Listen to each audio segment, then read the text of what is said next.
Welcome to Illinois in Focus. I'm Greg Bishop. Coming up, we'll review the week's top stories about the continued fallout from the presidential election of Donald Trump and what that could mean for federal funding in Illinois.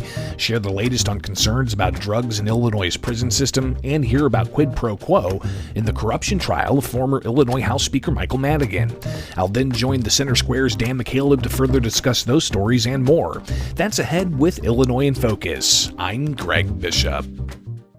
Do you want a front row seat to how Illinois government really works? Do you want to see how laws are made in real time? If so, you need Blue Room Stream, a live and archived video streaming service that provides access to government meetings and events. With Blue Room Stream, you can watch how your elected officials make decisions, so you can make informed decisions about your community and your future. Subscribe today at blueroomstream.com.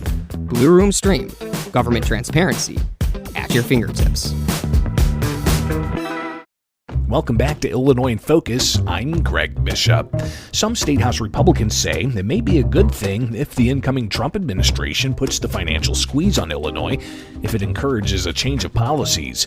Just after the election, Illinois Governor J.B. Pritzker said it would be illegal if the incoming Trump administration withholds certain funds from federal coffers from Democrat-run states like Illinois. He wasn't worried about transportation funding either. And we've been very fortunate because we are at the center of the supply chain for the nation.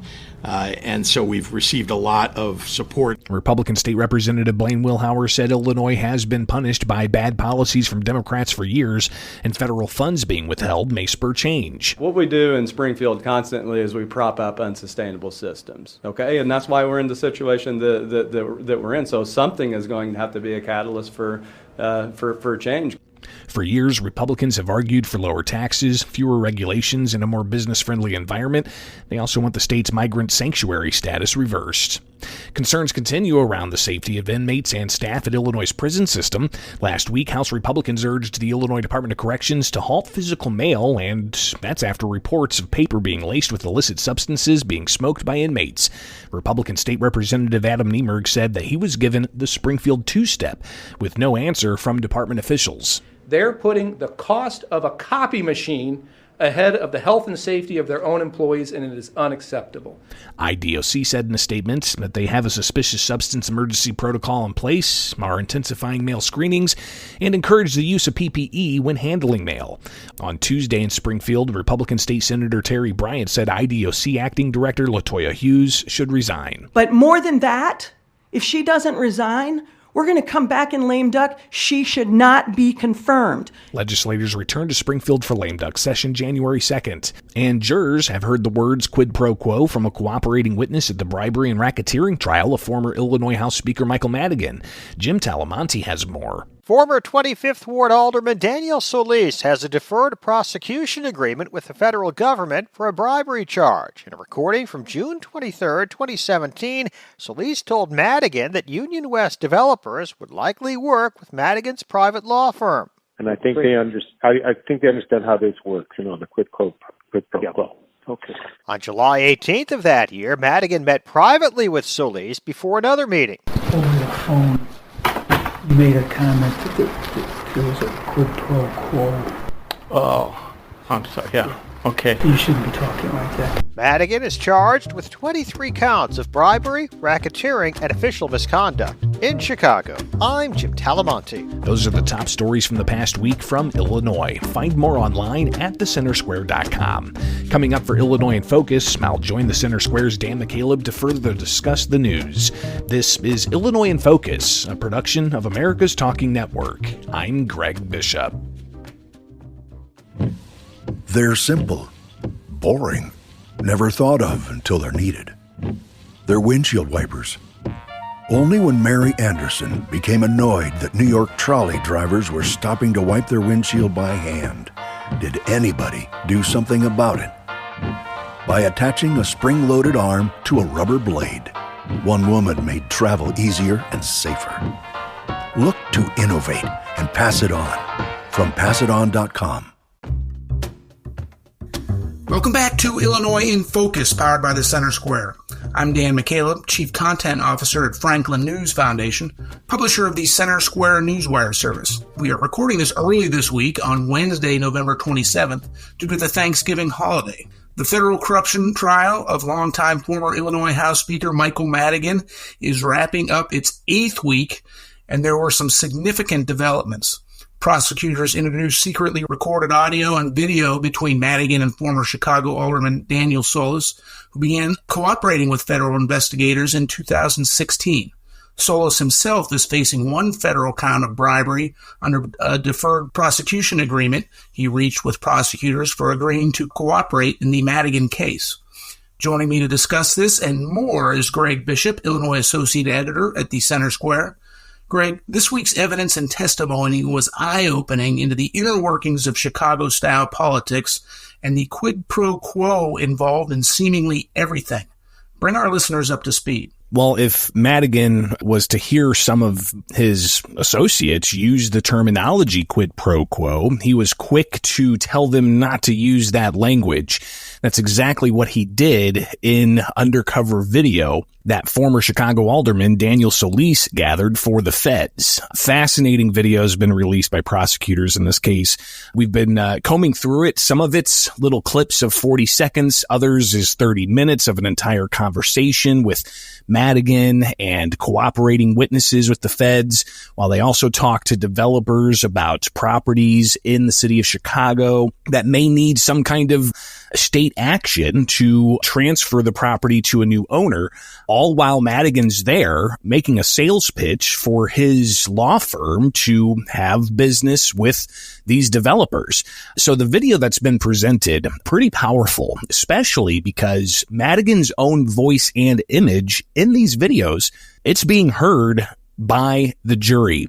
So far, Madigan's not said a word physically in the courtroom. He, of course, has defense attorneys on his behalf doing that. Not sure if he's going to testify. Might be doubtful, according to a lot of people who follow these types of cases. But just simply hearing Madigan's voice on video for the jury has been pretty powerful from a news perspective, just seeing that.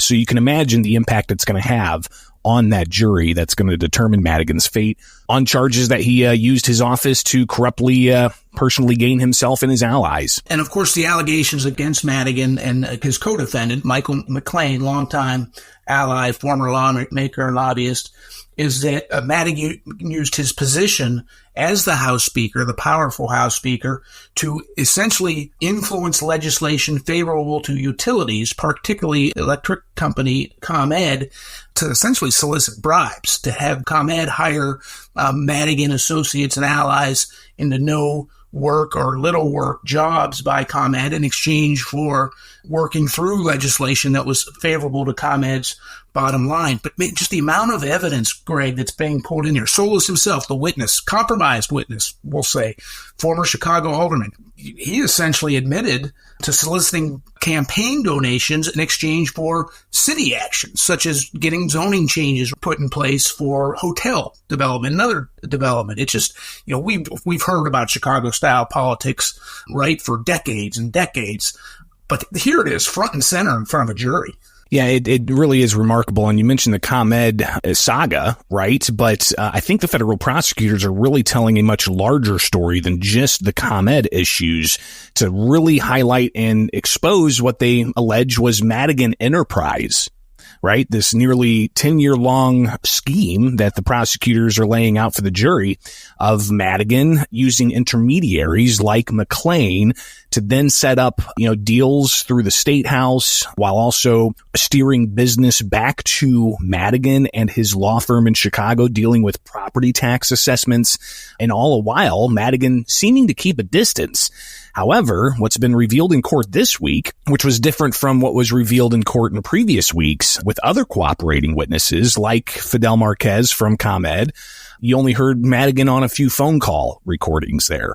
But with the former Chicago alderman, you have some intimate conversations that on video Solis is having with Madigan about, doing work for him. They respect each other. He's trying to set up getting not just the property, but maybe working with the incoming Pritzker administration at the time to get a government-appointed board position that makes, on the scale of board appointees, the most that they could get for Solis. So Solis working with prosecutors to gather all of this evidence. It's really fascinating, especially now in, 2024. Madigan's on trial. When these stories came out that Solis had actually been cooperating with federal prosecutors on some things, and that Madigan may have been caught on surreptitious recording. Back in 2019, I remember asking, Madigan what it's like to be on surreptitious recording while we're at the State House. And he just simply responded, it's a tough world we live in. But fast forwarding to now, you see just the intricacies of how the quote unquote Madigan enterprise worked using intermediaries. So Madigan's not right there involved, and having McClain steer that business to his associates and himself. It's pretty powerful to hear and see all of that evidence being presented to the jury. Great. I think it's important to note that Madigan has pleaded not guilty. He has not been convicted of anything. McClain, his co-defendant, has pleaded not guilty in this case and has not been convicted of anything in this case. However, McClain himself was convicted in last year's related ComEd 4 trial. I also want to let listeners know that the Center Square's Jim Talamonte has been in the courtroom day in and day out, tag teaming with the Center Square's Brett Rowland, but it's mostly been Jim Talamonte. And a lot of this video and audio we're talking about, you can view for yourselves at thecentersquare.com.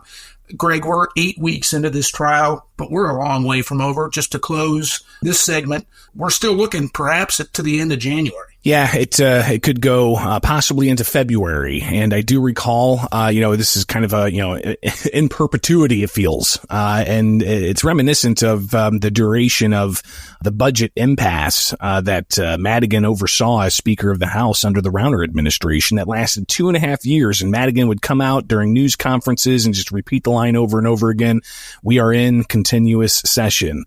We are in continuous session." So, reflecting back on Madigan's time in the courtroom with video and audio evidence, we'll stay on top of it till we get that verdict. Thank you, Greg. Moving on, of course, President-elect Donald Trump is continuing to work on his transition, how a Trump administration will impact Illinois, and its diametrically opposite policy views on specific things is a concern for some lawmakers.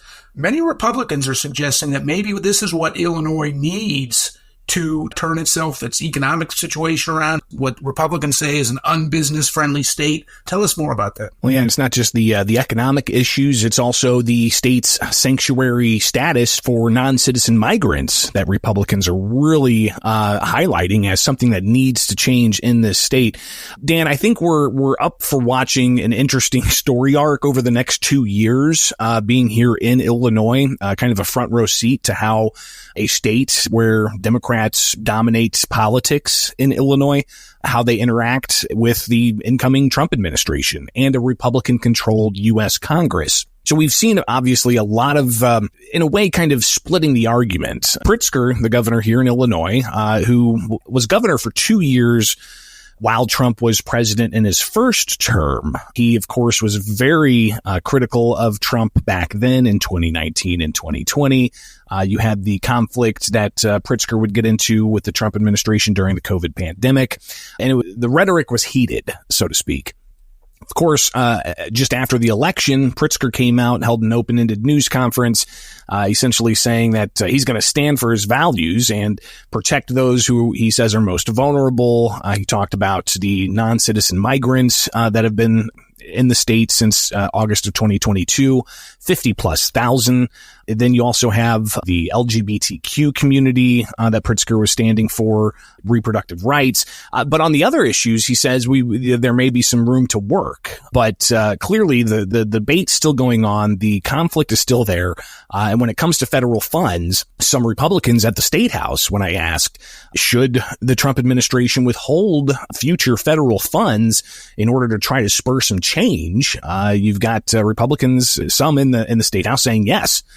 What that would mean for citizens in the state of Illinois. I've seen debate on this online where people are like, well, the state's just going to increase taxes to make up for that loss of federal funds. But that's one thing that Republicans have pushed back on for years, covering the state house, is they want fewer taxes. They want fewer regulations.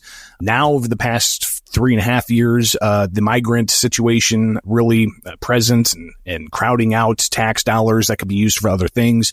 Republicans are making that a major issue. So how this plays out, obviously January 20th, still a bit away.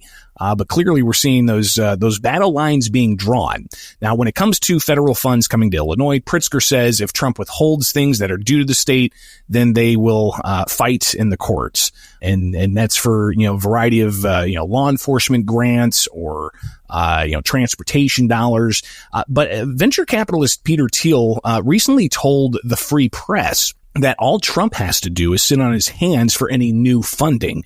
Thiel reflected on the COVID spending that obviously was prominent over 2020, 2021, and even into 2022, and how that covered up what he said were jurisdictions going bankrupt. Large cities like Chicago and Democrat-run states like Illinois. He also mentioned California and New York.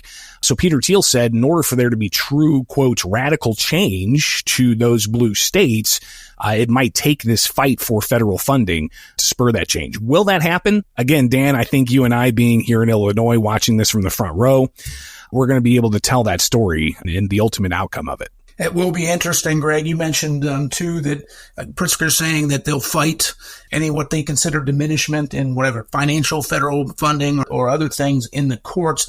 It sounds like deja vu all over again, just in the opposite direction. Under the Biden administration, whether it be his open border policies or his COVID-19 mandates, his environmental mandates, including in the EV industry, red states, attorneys general and governors from red states sued the Biden administration countless times. We did a story last week, for example, that the state of Texas sued the Biden administration itself more than 100 times during the administration. So it just sounds like it might be the same thing, just in reverse. Greg, an ongoing concern among lawmakers is the safety of prison guards, prison inmates, other support staff in the jail when it regards to drugs being smuggled into these prisons. Tell us what's going on now. Yeah, so Dan, I remember talking with a labor leader for prison guards a couple of years ago, actually, if I reflect on it. And we did a story on this where there was concerns of paper being laced with illicit substances being mailed to prison inmates, and then those substances being consumed in some way by the inmates, and all the problems that can arise from that, including exposure to faculty and staff at the Department of Corrections here in Illinois. And even then, you had stories of numbers of people from correctional facility down by Hillsborough, which is south of Springfield, where they were sent to the hospital. And there were a few headlines about it, but it kind of whimpered off. But then you've got now Republicans at the State House having toured some of these prison facilities across the state. Just a handful held a news conference last week. They talked about the things they saw, the concerns they heard from staff, the exposure reports that they say that they're privy to, and also the lack of information and awareness by department staff for the Illinois Department of Corrections. Now, after last week's news conference of some State House Republicans saying that IDOC needs to halt paper mail and use a Xerox machine to just, copy the papers, and then not giving the original papers to the inmates, but giving them the copies so that the drugs are not in the prison system. So they urged for that, but IDOC responded with a statement saying that they have enhanced screening procedures in place. They're encouraging their staff use PPE, personal protective equipment. They said that they're investigating other ways, and even some legislators saying that they're being told by IDOC officials that they'll have a pilot program to scan the mail up and running in 7 months. So that was last week. This week, Illinois Senate Republicans held their own news conference where State Senator Terry Bryant, who is recently retired from working at the Department of Corrections, she said that since May, they've been collecting data. She's got 9 instances of prison inmates dying of overdoses, and half of those from fentanyl. And they also presented a recently retired major with the Department of Corrections to explain that this is a marketplace and that there's potentially millions of dollars being made in prisons by people selling these illicit drug-soaked paper correspondence. But Bryant, she said that she's put FOIA requests in to get more information. Those have been denied. She's actually had to go to the Attorney General's office to get them to force the Department of Corrections to hand over public records to a sitting state senator. And when she was asked, those who say that this is being blown out of proportion, she says this is not some conspiracy theory. This is real. And if it's not addressed, she says blood's going to be on the hands of the Pritzker administration. Plus, she also said that the acting director of the Department of Corrections needs to resign.